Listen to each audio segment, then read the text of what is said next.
Other variants of this same Trojan exist, including this D variant, which shows a full screen, flashing skull, and things like that. But these probably aren't too interesting. I think the most interesting mobile malware we've seen over these years is ComWarrior, which is a Russian-written virus. We don't know who wrote it. We know his nickname.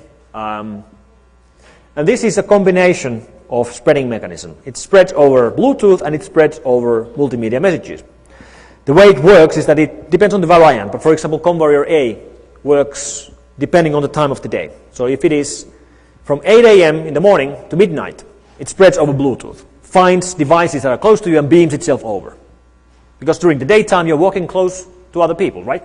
It makes sense to spread over Bluetooth. Then from midnight to 7 a.m., it doesn't spread over Bluetooth at all. Instead, it sends MMS messages to every single number you have in your phone book, to your friends and family. And the messages look like they're coming from you, and they contain an attachment, which is, of course, the virus itself. And it does this during the nighttime because it doesn't know which of the numbers in your phone book are mobile numbers and which of those are landline numbers. And when you send an MMS message to a landline number, it will bounce back and cause an error message on screen, which you would see during the daytime. But during the nighttime, you're sleeping, so you won't. And this leaves 1 hour from 7 a.m. to 8 a.m. And during that hour, it cleans the logs, removes all the evidence of anything ever happening. That's the logic of this virus. Fairly advanced in design. And of course, fairly expensive, because if you have I have 1,400 contacts in my phone book, in my phone. And if I would send an MMS message to every single one of those, that would cost, 50 cents a message. Well, that's 700 euros or dollars. So yeah, it's pretty expensive. Here's another video clip showing 5 clean phones on the desk. Oh, here we go. And we're now running or infecting the phone up here. But just pay attention how quickly it finds the devices on the table. These all have Bluetooth enabled. Plop, plop, plop, plop, plop. But of course, none of them gets infected just that easy. It still requires the users of those phones to accept it and install it. Then we've seen things like Card Trap, which is a combo virus. It's a Symbian virus, but it also drops a Windows virus to your memory card.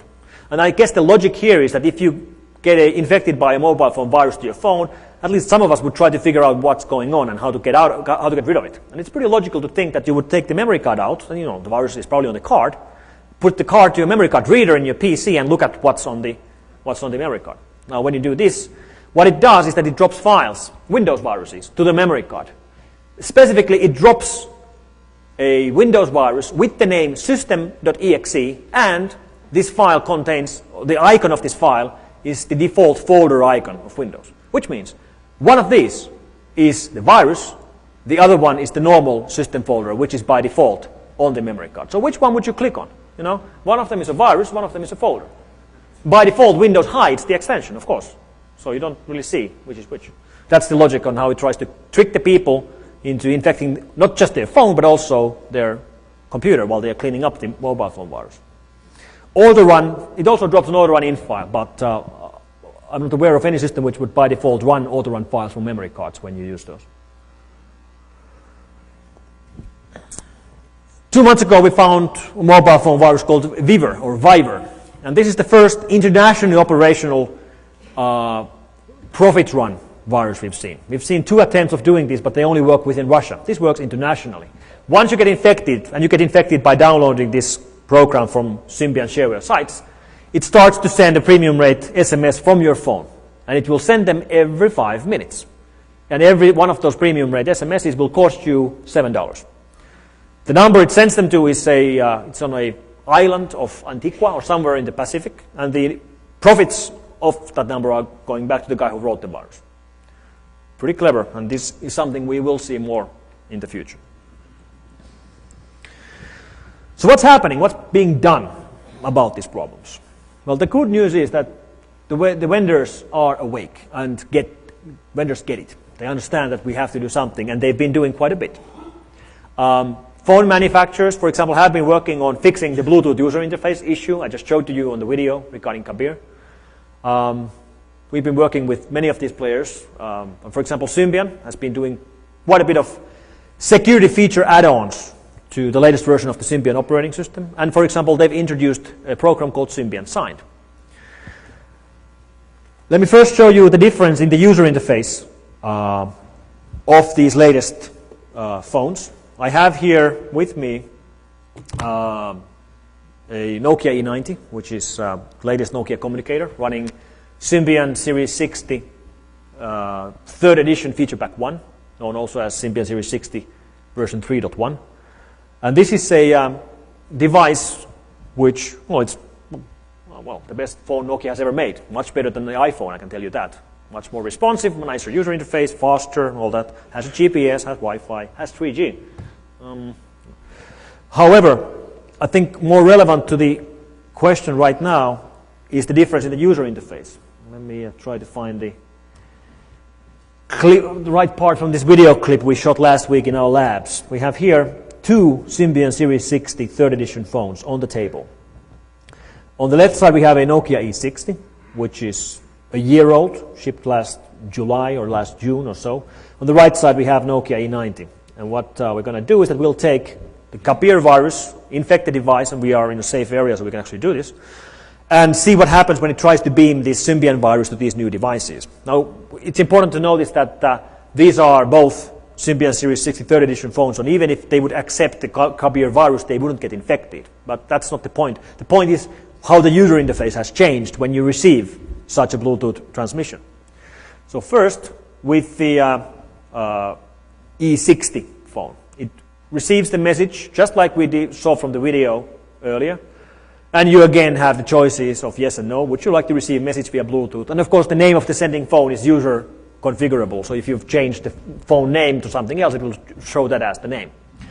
If you go here and click the no button, it will operate just like it did on the older phones, and you press no, the phone that's sending out Kapir will send the Kapir virus again and again and again ad infinitum. It will never stop as long as you are within the range. And if you try to use the phone for anything else, like if you try to make a phone call, nothing happens. You press the buttons, nothing happens. You can't do it. You try to go to the menu, that's the menu button in E60, nothing happens. So as you see, that's the end result. So let's fast forward to what happens with the E90, which was shipped in May or June this year. So this is a new version of the same operating system, little bit updated with the feature pack 1 feature set. And when it receives the file transmission, it will show up on screen exactly with the same message. Let me fast forward a bit. Or did I just miss it? Yeah, here we go. Receive message via Bluetooth. And then when you go and click the no button, ta-da, they fixed it. It remembers. If you watch closely, it actually shows you an active Bluetooth connection icon. So the connection is there, but it's not re-questioning you. So that's, of course, what it should have been doing from the beginning. And this is, of course, going to change the situation in the future. It's great to see that the vendors are up and listening about what we should be doing about this. So a few words about the Symbian Sign program. This is a mechanism where Symbian approves the applications that are written for Symbian, and the approved applications get signed. And by default, today's Symbian phones will not install applications that haven't been signed. Depending on the market and on your phone, you can go to settings and turn it off, which is what most of the power users do because they want to install lots of different applications which haven't been signed yet. But by default, and for the normal end user, this is something that will make sure they will only be installing applications that have been reviewed and signed by Symbian. Then there are different capabilities at different levels depending on what kind of certificate is attached to the signing. So the application can do only certain things if it hasn't been signed. Or then depending on the actual certificate, it only gets access to certain APIs. The most crucial APIs like making phone calls or sending data around or the radio interface are restricted and only accessible when it has been approved by the manufacturer. And if you just think about this a little bit and think about other operating systems, I think this is the only widely distributed, hundreds of millions of devices out there operating system which does this by default, where you have to have the applications signed in order to use them. Vista does this for drivers, but nothing else. But possibly the most interesting development right now on these mobile devices is mobile spyware and mobile spy tools. And these are applications that once running on the smartphone will steal information and send it out from the phone. That's all they do. So this means it's not obvious whether these are illegal or not. These are being made by commercial companies. There's one, for example, operating from Bangkok, another one operating from Italy, another one operating from somewhere else, which are manufacturing and selling these spying tools. And the typical marketing slogan is that you can use this tool to monitor your spouse. You want to know what your wife is doing? Install this to her phone and you'll know everything. We think that much of these programs are actually being used illegally to spy on people without their knowledge or for espionage kind of purposes. There are different tools, targeted tools and untargeted tools. Targeted tools means that once you go and buy one of these spying tools, you have to tell which phone you are going to run it on. And typically this is done by tying the program to only run on a phone with a certain email code. And the email code is the unique code which, for example, is used by the GSM operations. This is, in our opinion, probably being done by the spyware authors or spying tools authors as a method of copy protection more than anything else. But then there's untargeted spyware which will run on any phone regardless of the restrictions. So what kind of information do spying tools like this steal? Well, text messages. Every time you send or receive a text message, phone call information, voice recording, including turning on the microphone on the phone that's being spied. So then the spyer can listen into whatever you're speaking close to your phone, even if you're not having a phone conversation. And even the physical location of the phone.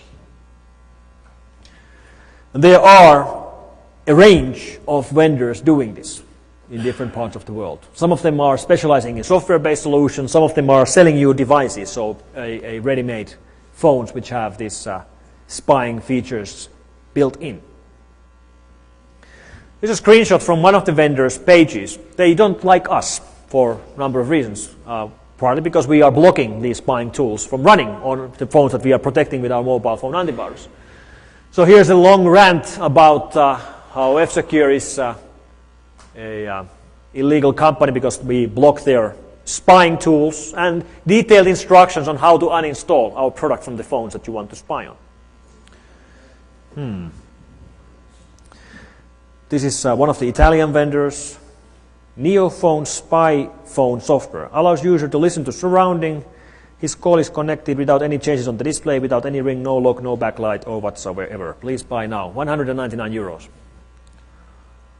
Let's have a look at this in practice.